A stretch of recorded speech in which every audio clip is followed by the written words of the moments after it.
Sebelum saya memanggil Ibu pemateri yang Masya Allah luar biasa, saya membaca CV-nya. Beliau ini sangat luar biasa sekali. Sebelum saya panggil, saya bacakan terlebih dahulu CV dari Ibu pemateri pertama kita. Beliau bernama lengkap Titi Suhartini, Eskep Nurse MKep. Beliau lahir di Probolinggo tanggal 30 April 1978. Saat ini beliau menjabat sebagai dosen program studi administrasi rumah sakit Universitas Sunan Gresik. Beliau menempuh pendidikan dari mulai D3, S1, S2 sampai saat ini S3. Beliau D3 keperawatan, kemudian melanjutkan S1 keperawatan nurse di Universitas Brawijaya, melanjutkan S2-nya di Magister Keperawatan Universitas Indonesia, dan S3 keperawatan di Universitas Airlangga. Masya Allah. Semoga kita semua yang belum S3 bisa segera menyusul beliau untuk bisa melanjutkan S3. Beliau memiliki pengalaman organisasi sebagai koordinator bidang Diklat Himpunan Perawat Manajer Indonesia Provinsi Jawa Timur. Beliau memiliki bidang kepakaran, manajemen keperawatan, manajemen ruang rawat inap, dokumentasi asuhan keperawatan, jabatan fungsional perawat. Beliau memiliki banyak sekali pengalaman mengajar dan melatih Bapak Ibu. Beliau mengajar di pelatihan manajemen bangsal, jabatan fungsional perawat, dokumentasi asuhan keperawatan, leadership, kepala ruangan rumah sakit, dan penulisan artikel ilmiah. Kontribusi utama beliau adalah pengembangan kompetensi tenaga keperawatan, manajemen pelayanan rumah sakit, dan peningkatan mutu asuhan keperawatan. Bapak Ibu, mari kita berikan tepuk tangan yang meriah untuk Ibu Titi Suhartini, Eskep Nurse MKep. Kepada beliau, silakan.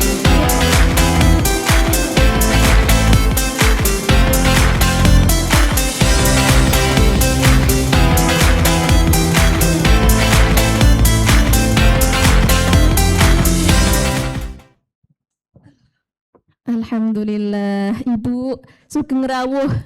Selamat pagi Ibu Titi. Nggih, panggilannya Ibu Titi nggih. Nggih, Masya Allah. Ibu Titi, bagaimana kabarnya Ibu pagi hari ini? Ya, alhamdulillah luar biasa. Alhamdulillah, Masya Allah. Saya deg-degan sebenarnya membersamai beliau yang luar biasa ini. Tapi semoga energi positif dari beliau ini menular ya ke saya. Ibu, sebelum memulai pematerian mungkin kita sedikit berbincang ya Ibu. Menurut Ibu ya, bagaimana nih kesan Ibu pertama melihat antusias dari Bapak Ibu dosen dan juga teman-teman mahasiswa dalam acara Sembara Seminar Nasional hari ini. Monggo, bagaimana Ibu kesannya? Ya. Baik, kesan yang luar biasa pastinya ya melihat teman-teman dari dosen, ini mayoritas adalah dosen. Kemudian saya tadi menyimak ada 289 ya sampai melampaui dari 300. Nah, ini menunjukkan bahwa apresiasi kita terhadap perkembangan dunia pendidikan terutama di perguruan tinggi begitu ya. Ini menjadi penyemangat begitu ya. Bagaimana kita bisa sebagai menjadi satu bagian dari dosen ataupun tenaga pendidik khususnya di Universitas Sunan Gresik bisa memberikan apresiasi atau pengabdian yang layak kepada masyarakat begitu. Ya, Masya Allah. Jadi Bapak Ibu, kita sebagai pendidik bukan hanya di kampus saja Ibu ya, tapi juga kita terjun ke masyarakat ya untuk mengabdikan diri ke masyarakat sehingga ilmu kita nantinya akan berdampak ya Bapak Ibu ya. Oke, baik, langsung saja Bapak Ibu, kita sudah tidak sabar mendengar ilmu ya, mendapatkan ilmu yang sangat luar biasa dari Ibu Titi. Beliau akan menyampaikan materi dengan tema digitalisasi layanan kesehatan dan ekonomi kreatif sebagai upaya pemberdayaan masyarakat oleh perguruan tinggi. Kepada Ibu Titi, waktu dan tempat kami persilahkan. Silahkan Ibu. Baik, disampaikan terima kasih Bu Asita. Saya izin boleh berdiri gitu ya? Nggih, boleh, monggo Ibu. Nggih. Baik, terima kasih Bu Asita. Mohon izin Bapak Ibu sekalian, saya lebih mendekat begitu nggih kepada Bapak Ibu sekalian. Ya. Nggih, sebelumnya mohon izin Bapak Rektor, kemudian Bapak narasumber juga, Bapak Warek atas kesempatan hari ini. Bismillahirrahmanirrahim. Assalamualaikum warahmatullahi wabarakatuh. Waalaikumsalam gitu ya. Saya melihat aura-auranya sudah luar biasa gitu ya. Tadi sudah di-refresh sebelum dimulai kegiatan oleh MC gitu ya. Sudah ada feedback tentang kegiatannya hari ini. Alhamdulillah hari ini saya sangat berbangga sekali karena hari ini diperkenankan begitu nggih Ibu, kemudian diberi waktu untuk mendapatkan amanah untuk sharing keilmuan, khususnya pada hari ini adalah bertema tentang pengabdian masyarakat gitu ya. Saya hari ini berbangga berada di tengah-tengah ibu-ibu dosen yang hebat dan juga ternyata juga ada mahasiswa, dan kita pastinya akan menjadi salah satu role model dari mahasiswa-mahasiswa kita, bagaimana kita sebagai dosen yang mempunyai tuntutan pekerjaan yang luar biasa begitu. Dalam hal ini adalah Tridharma Perguruan Tinggi. Salah satu peran penting yang sekarang difasilitasi oleh panitia dalam rangka rentetan kegiatan Disnatalis menjadi satu poin fasilitas yang sudah diberikan adalah untuk kegiatan pengabdian masyarakat. Gitu. Kita menyadari Bapak Ibu sekalian bahwa pengabdian masyarakat ini adalah menjadi salah satu dari Tridharma Perguruan Tinggi.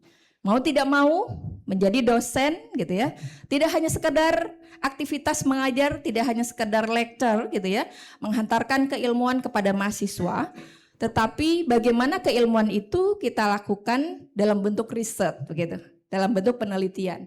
Poin kedua dari Tridharma.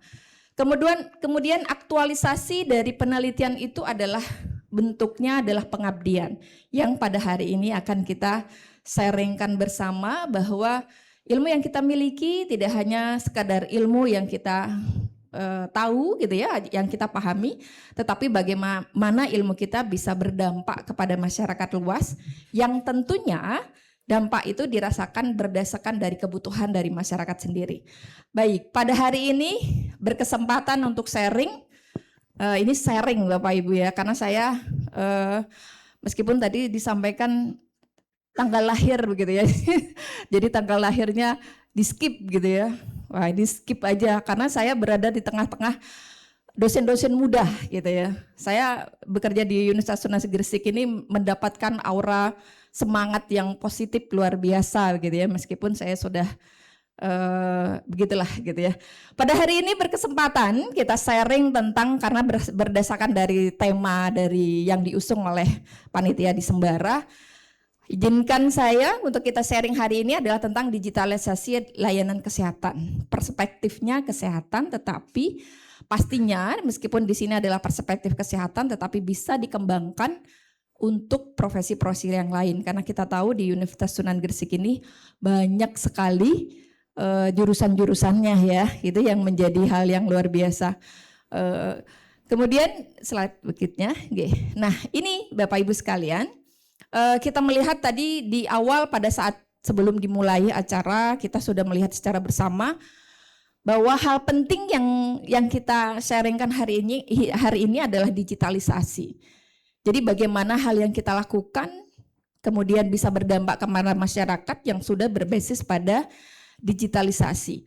Tadi di awal semua kegiatan-kegiatan teman-teman dosen itu sudah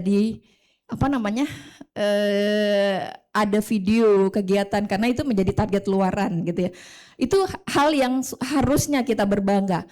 Baik, ada video per masing-masing tim dari pengabdian gitu ya, dari semua prodi. Nah, ini adalah meskipun tadi disampaikan kegiatan ini juga sebenarnya menjadi kegiatan dari LPPN juga.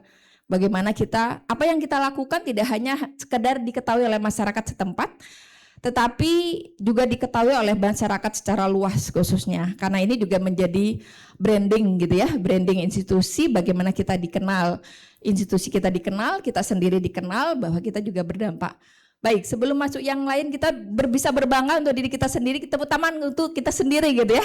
Ya, harus diapresiasi perjuangan Bapak Ibu sekalian sampai dengan ada video, kemudian publikasi yang hari ini harus manuskripnya, artikelnya sudah harus bisa diserahkan panitia gitu ya. Nanti bersiap untuk presentasi, itu sudah effort yang luar biasa. Berbangga pada diri sendiri gitu ya. Nah, ini Bapak Ibu sekalian, bergesernya paradigma begitu. Jadi sebenarnya meskipun digitalisasi ini sudah lama dicanangkan gitu ya, tetapi ini tetap menjadi sebuah progres bahwa ini harus benar-benar dilakukan. Karena kita melihatnya sebelumnya adalah apa yang terjadi di masyarakat kita adalah karena keterbatasan geografis gitu ya. Kalau kita melihat di lingkup kita di Jawa Timur gitu ya, itu masih meskipun di Jawa Timur masih ada daerah-daerah pelosok yang tidak terjangkau secara digitalisasi begitu. Kemudian masyarakat sebagai penerima pasif. Jadi kalau dulu karena berangkatnya izin, saya sendiri sebagai dosen itu sudah mulai tahun 2000 begitu nggih. 2026, dan itu masih ketika kita melakukan pengabdian masyarakat hanya pasif gitu. Jadi kita hanya memberikan. Tetapi hal yang sekarang yang terjadi adalah bagaimana hal itu tidak hanya menjadi kebutuhan dosen. Saya butuh sasaran gitu ya. Kalau tadi kita lihat ada yang ke sekolah-sekolah gitu ya. Kemudian ada yang sasarannya juga ibu kader gitu. Kemudian ada juga yang ibu-ibu posyandu dan sebagainya. Itu adalah sasaran. Jadi sekarang bagaimana hal-hal itu menjadi sebenarnya adalah menjadi kebutuhan masyarakat begitu. Sehingga peran aktif dari masyarakat itu sangat dipentingkan gitu ya. Kembali lagi karena akses sekarang kita sudah semakin canggih gitu. Kemudian juga terapresiasi dari Bapak Ibu sekalian yang sudah membuat video tadi ya, video kegiatan mulai dari stage-nya, mulai dari perjalanan gitu ya. Melihat, menampakkan, menunjukkan bahwa sasaran kita tidak hanya di kota gitu, tetapi juga di pelosok-pelosok yang bisa sangat prioritas membutuhkan dari kegiatan pengabdian masyarakat kita. Slide ya.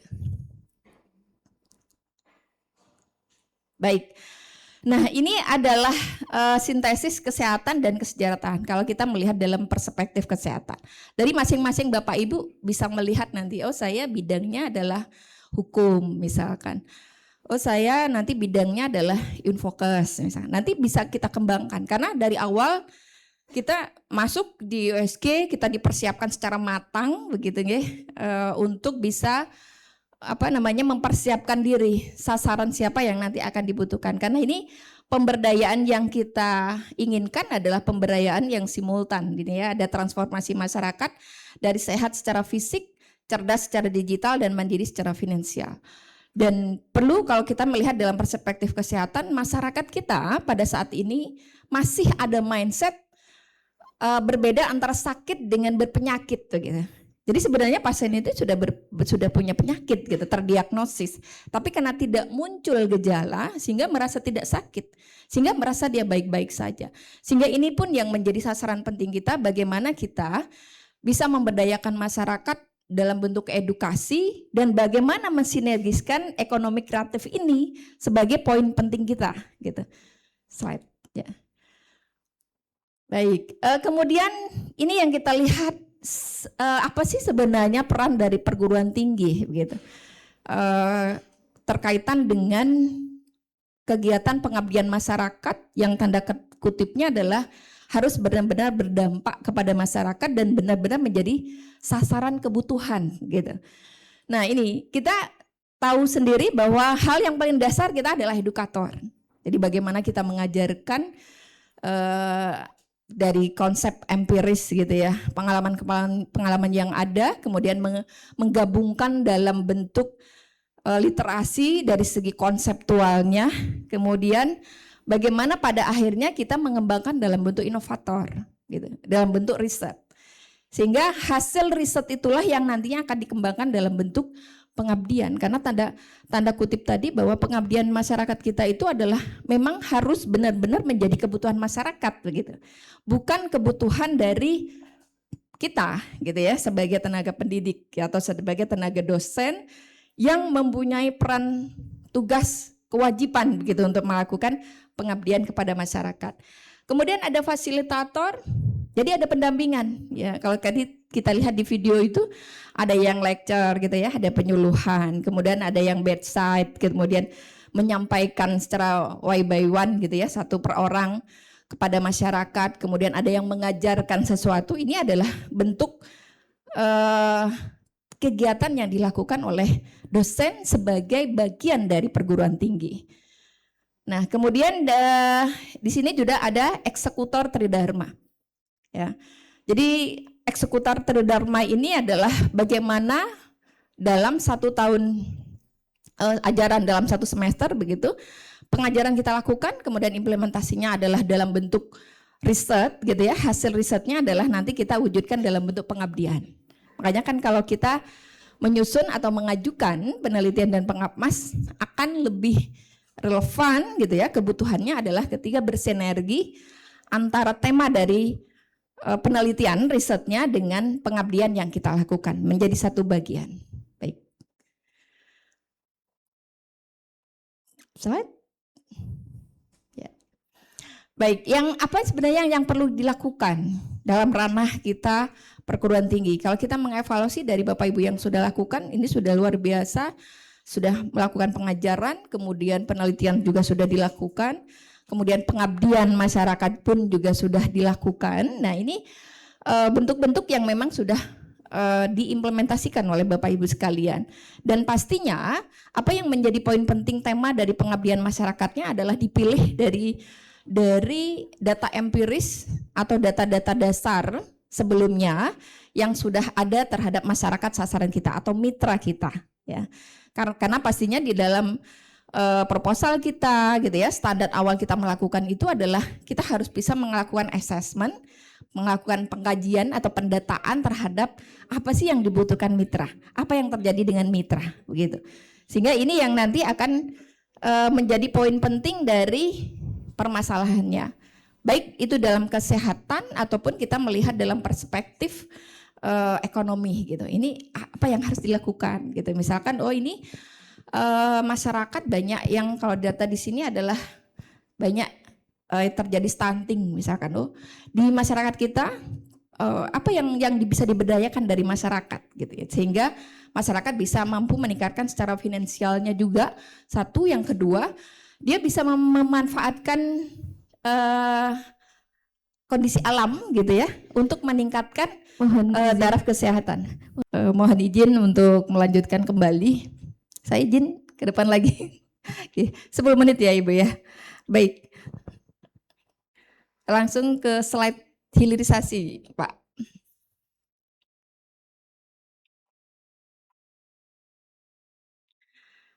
Baik, Bapak Ibu sekalian, melanjutkan tadi materi yang sudah sharing dan juga tadi sudah kita secara bersama mendapatkan materi yang luar biasa juga dari Ibu Wamen, Ibu Farida, bagaimana menjelaskan kepada kita. Nah, ini nanti setelah mendapatkan gambaran gitu ya dari Bu Farida tadi, ini bagaimana kita bisa mengimplementasikan apa yang kita bisa ambil terkait dengan tugas kita sebagai dosen, yang salah satunya adalah melakukan pengabdian kepada masyarakat ya. Hilirisasi ya.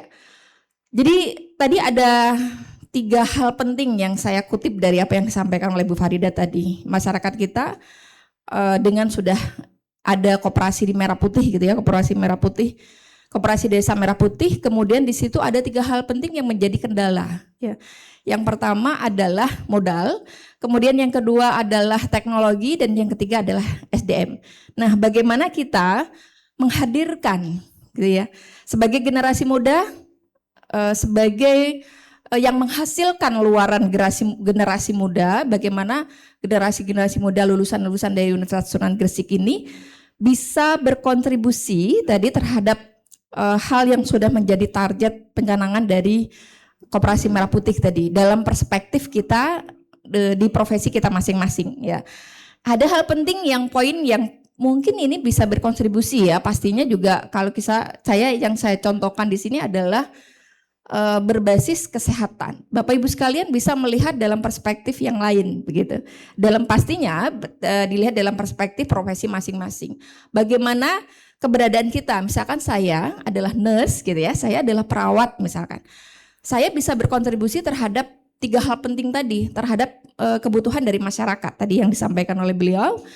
Apa yang dibutuhkan oleh masyarakat? Oh, ternyata dalam jangkauan desa saya ini digitalisasi masyarakat belum peka gitu ya, dengan HP dan sebagainya. Atau mereka sudah paham betul, mereka sudah mayoritas sudah menggunakan digitalisasi dengan media HP dan sebagainya. Mereka sudah bisa mengakses secara maksimal misalkan. Apa yang mereka belum paham? Satu titik misalkan, oh ternyata masyarakat belum canggih gitu ya, belum beberapa yang canggih terhadap teknologinya. Berarti kita hadirkan diri kita untuk masyarakat kita untuk bisa memberikan kontribusi. Hal apa saja yang bisa kita lakukan banyak. Kita tadi dia sampaikan program pemerintah itu kan untuk masyarakat begitu ya. Dikembali dari masyarakat untuk masyarakat begitu. Jadi kita menggali apa yang potensi yang dimiliki oleh masyarakat kita. Di sini misalkan salah satunya adalah kita ada masyarakat, ada UMKM keripik misalkan. Bagaimana keripik ini bisa bersinergi dengan pasien-pasien, bisa dikonsumsi oleh pasien terutama hipertensi. Oh harus rendah garam misalkan ya. Oh bagaimana kita mengajarkan agar kandungan gitu ya, kandungan garamnya itu sesuai dengan untuk pasien-pasien yang hipertensi misalkan dan sebagainya. Ini adalah bentuk bagaimana kita bisa menggali potensi yang ada di masyarakat, kemudian kita kawal dalam bentuk keberadaan kita sebagai SDM, kita mengajarkan gitu ya. Tidak hanya mengajarkan ini misalkan di sini jamu herbal ini bagus untuk pasien diabetik misalkan. Kita mengajarkan, kemudian kita juga mengajarkan produksinya, bagaimana mensinergikan apa yang diproduksikan oleh masyarakat ini untuk dihadirkan kepada koperasi yang ada di masing-masing daerah. Gitu, mungkin slide ya. Baik, nah ini adalah ekosistem yang harus kita bangun. Jadi misalkan, jadi akan sangat bagus ketika di masing-masing prodi begitu ya, pastinya ini sudah menjadi rancangan masing-masing prodi bahwa kita punya daerah binaan. Ini yang bagaimana skup perguruan tinggi bisa bisa mensupport begitu ya, mensupport dari program dari pemerintah. Kita ada hampir 30-an lah program studi misalkan. Masing-masing program studi kita punya berbagi nih daerah dari titik kumpulnya gitu ya. Titiknya adalah dari kampus kita, kampus A ataupun kampus B. Kemudian kita sebar. Ada berapa desa yang di situ yang bisa kita lakukan daerah binaan. Ya. Nah, dari situ nanti kita akan bisa berkontribusi dan kita akan bekerja sama. Kalau kesehatan, misalkan ke dinas kesehatan ataukah ke puskesmas. Baik, slide. Nah, kemudian bagaimana mengamplifikasi gitu ya, menguatkan apa yang sudah menjadi program kita ini agar bisa mempunyai dampak yang nyata. Makanya di dalam kita melakukan pengabdian masyarakat, tidak hanya kita datang, hadir, memberikan sesuatu, entah itu edukasi, entah itu mengajarkan, tetapi juga harus berkelanjutan begitu ya. Itu adalah sebagai penguatan bahwa apa yang kita kontribusikan itu bisa berdampak kepada masyarakat. Baik, ini adalah metrik monitoring gitu ya, apa yang bisa kita kontribusikan, masing-masing sudah punya mapping sesuai dengan bidang keilmuannya masing-masing ya. Jadi nanti bisa dipetakan oleh Bapak Ibu sekalian. Baik, lanjut.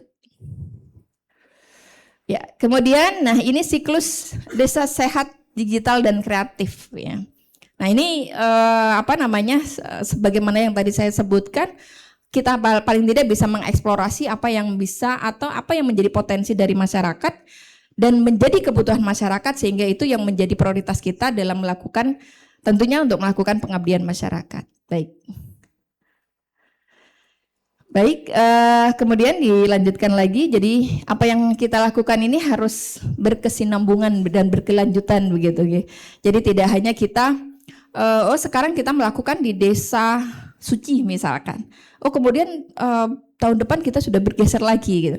Jadi kalaupun misalkan dalam satu titik desa itu masih ada banyak hal yang tereksplor gitu ya, yang bisa kita garap sesuai dengan kebutuhan masyarakat, itu bisa menjadi poin penting yang nantinya akan bisa menjadi program keberlanjutan dari kita.